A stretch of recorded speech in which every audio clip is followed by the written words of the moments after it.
एक घना जंगल में बबली नाम की अमीर तोता रहा करती थी। उसका एक बेटा था जिसका नाम बंटी था। बबली के घर एक काम वाली बाई थी। उसकी एक बेटी थी जिसका नाम मुनमुन था।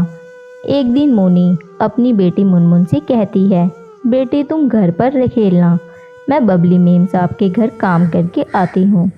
ठीक है माँ, तुम जाओ। जब मोनी बबली के घर पहुँचती है, मोनी ये लो पैसे और बाजार जाके कुछ फ्रूट्स लेकर आओ। ठीक है मालकिन, मैं अभी लेकर आती हूँ। मोनी बाजार से फ्रूट्स खरीद के लाती है। तब बबली कहती है, मोनी तुमने फ्रूट्स यहाँ क्यों रख दिए? जल्दी जाओ और इन्हें टोकरी में रख दो। ठीक है मालकिन, अभी रख देती हूँ। थोड़ी देर बाद, मालकिन मैंने घर का सारा काम कर दिया है, क्या मैं अब घर जा सकती हूँ? मेरी बेटी घर पर भूखी है, मेरा इंतज़ार कर रही होगी। नहीं मोनी, अभी नहीं जाना। तू देख नहीं रही मेरे बेटे को भी भूख लग रही है। चल पहले टोकरी से फल निकाल के काट के दे। ठीक है मालकिन, मैं अभी काट कर लाती हूँ। मोनी फल काट कर बबली को देती है। मोनी अब तू घर जा सकती है। मोनी के घर पहुँचने पर, माँ मुझे बहुत ज़ोरों की भूख लग रही है, मुझे जल्दी से खाने को दो बस। बस बेटा, मैं अभी तुझे खाने को देती हूँ। मोनी खाना बनाने लगती है। बेटा बस तू 2 मिनट लगेंगे, देख मैं तेरे लिए दाल रोटी बना रही हूँ। माँ जल्दी से बनाओ, मुझसे भूख बर्दाश्त नहीं हो रही है। मोनी मुनमुन को खाने को ला के देती है। अगले दिन जब मोनी अपनी मालकिन के घर जाती है, मोनी कल जो तू सेब लाई थी वो सारे सड़े हुए थे, मैं सेब के पैसे तेरी पगार से काट लूँगी। लेकिन मालकिन, मैं तो सब अच्छे लाई थी। ये क्या तू, इसे अपने घर ले जा और अपनी बेटी को खिला देना। मालकिन, एक तो मेरी पगार कम है और ऊपर से आप काट रही है। मुझ गरीब के साथ ऐसी नाइंसाफ़ी मत कीजिए। एक इतनी कम पगार में हम लोगों को बड़ी मुश्किल से 2 वक्त की रोटी मिलती है और ऊपर से आप पैसे काट लेगी तो हम पूरे महीने कैसे खाएंगे? मोनी, पैसे कमाने पड़ते हैं, पेड़ पर नहीं लगते। इन्हें कमाने के लिए दिन भर मेहनत करनी पड़ती है। तभी बबली का बेटा बंटी वहाँ आता है। माँ आज मैं पिज़्ज़ा खाऊंगा, मेरे लिए पिज़्ज़ा ऑर्डर कर दो। ठीक है बेटा, मैं अभी ऑर्डर कर देती हूँ। मालकिन बच्चों को घर का खाना खाने के लिए दिया करे, भारी खाना बच्चों की सेहत के लिए अच्छा नहीं होता है। देख मोनी, तू हमारे यहाँ काम करती है तो बस काम से मतलब रखा कर और मुझे ज़्यादा सलाह देने की ज़रूरत नहीं है। मेरे पास इतना पैसा है कि मैं अपने बेटे की सारी इच्छा पूरी कर सकती हूँ। तुम गरीब लोग हमको देखकर जलते हो, इसलिए ये अच्छा है, ये बुरा है। मालकिन, मेरे कहने का मतलब वो नहीं था। मैं भी एक माँ हूँ, मैं जानती हूँ बच्चों के लिए कौन सा अच्छा है, कौन सा बुरा है। मैं तो बस आपको बता रही हूँ, आगे आपकी मर्जी। तभी डिलीवरी बॉय पिज़्ज़ा लेकर आ जाता है। मैम ये लो आपका पार्सल।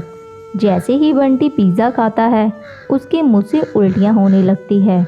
अरे ये मेरे बेटे को क्या हो गया, ये इतनी उल्टी क्यों कर रहा है? मालकिन, आप घबराइए मत, मैं अभी नींबू पानी लेकर आती हूँ।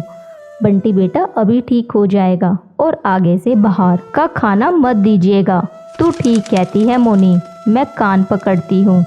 आगे से इसे बाजार का कुछ खाने नहीं दूंगी, अब से इसे घर का बना खाना दूंगी। ये सुनकर मोनी खुश हो जाती है और अपने काम पर लग जाती है। ऐसे ही समय पंख लगा के उड़ने लगता है। मोनी की बेटी मुनमुन बड़ी हो जाती है।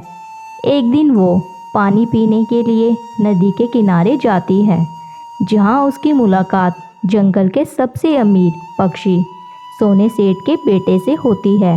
वाओ, कितनी प्यारी चिड़िया है, काश मेरी शादी इससे हो जाए। गोलू मुनमुन के पास जाता है और उससे कहता है, हेलो, मेरा नाम गोलू है और मैं सोने ज्वेलर्स का नाम सुना है ना, वो जंगल के सबसे बड़े हीरे व्यापारी है, मैं उन्हीं का बेटा हूँ। ओके, तो बताइए मैं आपकी कैसे मदद कर सकती हूँ? मुझे तुम बहुत अच्छी लगी हो। अगर तुम्हारी शादी किसी से तय नहीं हुई हो और तुम किसी को पसंद नहीं करती हो तो मैं तुमसे शादी करना चाहता हूँ। मुनमुन को गोलू का बेबाक अंदाज पसंद आ जाता है। तुम भी बहुत हैंडसम हो और ठीक है, मैं भी तुमसे शादी करने के लिए तैयार हूँ। और इसी तरह दोनों की मुलाकात दिन ब दिन बढ़ती चली जाती है। और एक दिन, देखो गोलू, मैं एक गरीब माँ की बेटी हूँ और मेरी माँ एक नौकरानी है। मुनमुन की बातें सुनकर एक मिनट तो गोलू चुप हो जाता है। सुनो, मैं कल मम्मी पापा को लेकर आऊँगा, तुम तैयार रहना। अगले दिन गोलू अपने पिता और माँ को लेकर मुनमुन के गरीब खाने में पहुँचता है और साथ में फल और बहुत सारी मिठाइयाँ भी लेकर जाता है। कहाँ है तुम्हारी बेटी मुनमुन? गोलू बेटा से बड़ी तारीफ सुनी है, मोनी मुनमुन को आवाज़ लगाती है। मुनमुन की मासूमियत देखकर गोलू के पिता और माँ, हमें लड़की पसंद आई। जो लड़की इतनी ईमानदार हो वो कितनी अच्छी होगी। ये रिश्ता पक्का समझो और ये लो नए घोंसले की चाबी। अब आप लोग वहीं रहेंगे। और फिर मोनी और मुनमुन खुशी खुशी बाकी की ज़िंदगी गुजारते हैं। एक जंगल में मुनमुन नाम की चिड़िया रहती थी। उसे मेकअप करने का बहुत शौक था। वो पूरे दिन अपना मेकअप करती रहती थी। मुनमुन चिड़िया दूसरे जंगल से ब्यूटिशियन का कोर्स सीखकर आई हुई थी। एक दिन उसकी सहेली बबली तोता वहाँ आती है। अरे मुनमुन, ज़रा मेरा मेकअप करना, मुझे आज अपनी सहेली की शादी में जाना है। ठीक है बबली, रुको, मैं तुम्हारा मेकअप कर देती हूँ। मुनमुन चिड़िया बबली तोता का मेकअप बहुत अच्छा करती है, जिसे देखकर वो बहुत खुश होती है। अरे मुनमुन, तुम बहुत ही अच्छा मेकअप करती हो। मेरी माने तो तू अपना पार्लर खोल ले, बहुत अच्छा कमाएगी तू। अब मुनमुन बबली तोता की बातें मान लेती है और अपना पार्लर खोल लेती है। उसी जंगल में चांदनी कवि का भी पार्लर था, पर उसे मेकअप करना नहीं आता था। एक दिन जंगल में गोलू कौवा ऐलान करने आता है, सुनो सुनो सुनो, जंगल के जितने भी पक्षी को मेकअप करना आता है वो आज शाम महल में आ जाए। महारानी मोनी का मेकअप करना है और जिसका मेकअप उन्हें पसंद आएगा वो उसे बहुत बड़ा इनाम देगी। ये सुनकर जंगल के सभी पक्षी बहुत खुश होते हैं।